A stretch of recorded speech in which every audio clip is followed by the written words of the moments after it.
गोग्गो सोलोंथाइ फरायसालि बुङोब्ला क'क्राझार सहरनि साखाथियाव थानाय सांग्रां वारिनि दैदेननाय मायनावपुरि गुदि फरायसालियाबो गंसे।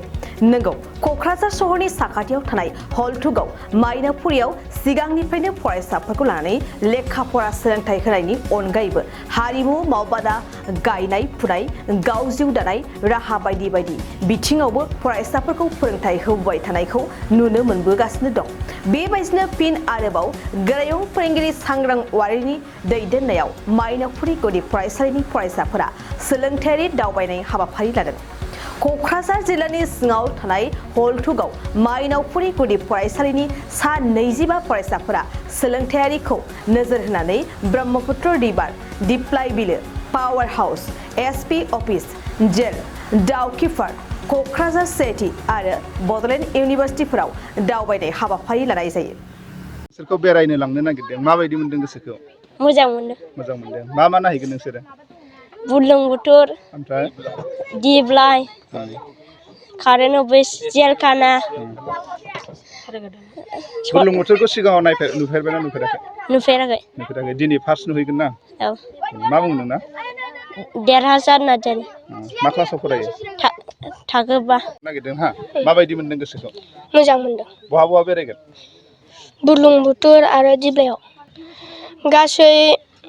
गासै माबा थांगोन 28। नों मा क्लासाव फरायो? क्लास 5। बेखौनो बुंगोन, दा नोंथांमोननि चेनेलखौ बे मायनावपुरि गुदि फरायसालिनिफ्राय जोबोद साबायखर होबाय आङो गाहाय फोरोंगिरि हिसाबै। दा दिनैनि समाव जोङो सोलोंथायारि दावबायनाया मोनसे जोबोद एंगार हायै जाहोन। फरायनायजों लोगोसे जों माने बे सोलोंथायारि जायगा दावबायनायनि गेजेरजों जों जेखौ फरायसालियाव जिरायनानै थाबाय थानायनि फराफारिजों जोङो थियरिजों थांबाय थायो, जों प्रेक्टिकेल जायफोरखौ फराफारिफ्राव जोङो मोनो, नाथाय जों जायगाखौ नुहैया। बे समाव जों बे जायगाफोरखौ मेगनजों नुनानै माखौबा जों दांनायबोनो मोननाय, बेफोरो फरायसाफोरनि गोसोआव माने जोबनो गैयै समनि थाखाय माने गोसोआव मेम'रि हिसाबै थायो। दा बेखौनो बे हाबाफारिखौ लानानै जोंनि मायनावपुरि गुदि फरायसालिया सिगांनिफ्रायनो जों जायगा दावबायबाय थादों। नाथाय जायगाफोरखौ जों जायगा दाबसेयावल' दावबायालासिनो दाब जायगाफोरखौ जों दावबायलांबाय थादों। दा जेरै जोङो थांनाय बाराव दिप्लायखौल' लादोंमोन गोजानसिमखौ। एबाराव जों बुरलुंबुथुर, जाय बुरलुंबुथुरा थाखो 4नि फरायाव दङ। आरो बे थाखो 4नि फरायाव बुरलुंबुथुरा दैस्लुं ना दैमा ना निज्रा बे जिनिसखौ नुवा, खालि दैमाल' होनना मिथिगौ। दा दिनै जोङो दानि समाव दसे समनि उनावनो जोङो हयथ' सान्ददिङा, लालियाफारानि बे सान्ददिङानि बुरलुंबुथुर दैमायाव थांनानै जोङो दा फरायसाफोरखौ बेवहाय हयथ' दैखौ जों सेबा खालामनानै दांनायगोन, हयथ' बिसि गुवार मेगनजों नुगोन। मेगनजों नुनानै गोसोजों मोनदांनानै हयथ' फरायसाफोरनि गोसोआव मा हाबनो हागौ, बेनि मोन्दांथिखौ जों बुंनानै फोजोबजाया। मानो बुरलुंबुथुरा बेसे गुवार, बे गथ'फोरनावबो बेसेखिनि माने अर सारनाय एबा गुवारै गियान मोनगोन होननानै आं सानदों। आरो जों दिप्लायावल' माने बुरलुंबुथुरावल' थाङा, दिप्लायावबो दिप्लाय बिलोनि माखासे सौन्दर्य सिनारिफोरखौ जों नुगोन। बेवहाय जोंनि फरायसालिल' दावबायहैया, दा दाब जायगानिफ्राव फरायसालि दावबायफैगोन। फरायसाफोरखौ दावबायनायाव नुनानै बिसोरबो मा रोखोम फैदों बैसोरबो नुलायगोन। बे नुनायजोंनो बुजिनाया एसे आलादा खोलोबाव दावखोलांगोन होननानै आं मिजिं दङ। आरो दा बेवहाय 24 दङ, हयथ' 2 फैबावनो गोनांमोन, 2 दायो फैनो हागौ। आङो 28 लादोंमोन, दा 24 फैबाय। दा 2 एसे उनाव सफैगोन। 28 लादोंमोनब्लाबो बेवहाय हयथ' थाखो 1निफ्राय, दा थाखो 1निफ्राय थाखो 2 मोनखाबाय, जेखौ रिजाल्टआनो जानानै दं, डिक्लेयारल' होआखै। बेफोरबायदि गथ'खौ आं थाखो 1निफ्रायबो लांदों। औ, लादों।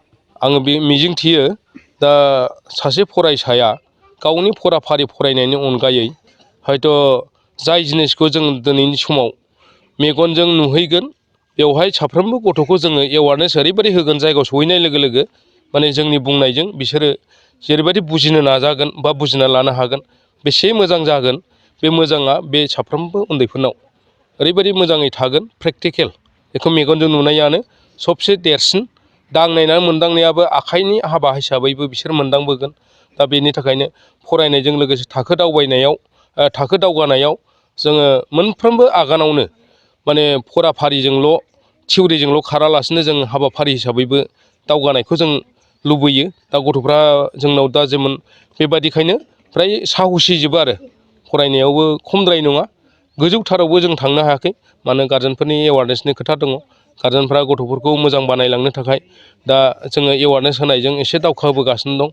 दा जोङो बे समाव फरायसाफोरनि दावगानायनि थाखाय जों जेसेबां गियान होनो हागोन गथ'फ्रा अब्लानो दावखोलांगोन। गुदि फरायसालियाव 3 फोरोंगिरि दं। दा 3 फोरोंगिरियाव आङो हेड आरो आंनि 2 लोगोआ सासेया CRC जानानै दं बे निउ बासबारियाव सोमखोर बसुमतारी बिथाङा, आरो सासेया बिशम्बर ब्रह्ममोन, बिथाङा लोमजादों, एसे गुजुनाय जाबाय थानायखाय फैनो हाला होननानै दासिम आंनो खबर हरदों। दा बेजों लोगोसे जोंनियाव 3 फोरोंगिरि आरो जोंनाव 79 79 फरायसाया दङ थाखो सेनिफ्राय थाखो बासिम। दा बेबायदि हिसाबै जोङो बे फरायसाफोरखौ दैदेननायाव आं सानो माने स्टाफफ्रा एसे बांबावब्ला मोजां जागौमोन। सासे बायद'फोर मोनोब्ला जेनेबा मोसानो गोरों कालसाराव इन्टारेस्ट गोनां मेडाम थायोब्ला मोजां जागौमोन। दा जाय गथ'फोरखौ आङो हिन्जावसाफोरनि फारसे माखासे देलायनाय मोसानो फोरोंनाय बेफोराव आंहा जेंनानि मोगा मोगि जायो। दा बेनि थाखायनो मोनसे बुंनाय जादोंमोन जोंनि बे मायनावपुरि गुदि फरायसालियाव माखासे प्रग्राम जालुबाय थायो। बे जानायफ्राव अफिसनि गोजौ रेंक जोंनि इडुकेसन डाइरेक्टर जाय BTC हालामनि इडुकेसन डाइरेक्टर जोंनि जगदिस प्रसाद ब्रह्म सार बिथाङाबो बे फरायसालियाव फैनानै प्रग्राम खालामलांखांबाय। आं बिथांनावबो बुंदोंमोन, बिथाङा बुंदों सारा हानायाव नाजालांबाय था, सोरखौबाफोर एडजास्टआव मोनोब्ला मोजां जागोन होननानै बुंदों। दा बेखायनो जोङो सोरबा सासेसो मेडामखौ मोनोब्ला जोबोद मोजां जागोन होनना जों सानो आरो। आङो बेखौनो सानगोन फोरमायगोन थारमाने मोनफ्रोमबो गुदि फरायसालियावनो गुदिसिनै फोरोंजानांगौब्ला गुदि फरायसालियानो गिबि आगान। दा गिबि आगानाव जुदि मोनफ्रोमबो फरायसालिफोराव नांगौसिबां माने फरायसानि अनजिमा हिसाबै फोरोंगिरि जुदि थायोब्ला माने फोरोंगिरिफोरनि दैदेननायाव फरायसाफ्रा गुदिनिफ्रायनो मोजां गियान मोननो हागोन। जाय गियानजोंसो जोंनि इयुन थासारि हारिनि हादरनि जौगानाया फैनो हागोनखौ जों मिजिंथिनो हायो। दा जों मिथिगौ गुबुन दाब फरायसालिफोराव फोरोंगिरि स्टाफआ जोबोद खम, बहाबा सिंगेल, बहाबा फ्राय सासेनि बादै गोबाङानो गैयैआनो बांसिन दङ। दा जोंनियाव जोङो नुयो फोरोंगिरि गैयिनि थाखायनो जोंनि बे बर' मिडियामनि फरायसाफ्रा हयथ' साथ्रफ्राबो गैयै जालांसिननानै दस्रा स्कुलफ्राव प्राइभेटफ्राव हरनाय जादों, आरोबा सुबिदा बायदियै गोजानसिनाव हरनानैब्लाबो फोरोंनो गोनां जादों। मानो होनबा मास्टार नङाबानो उन्दैफोरनि इयुन दावगानाय आगाना जेबो जानानै फैयाखौनो आं बुंनो हायो।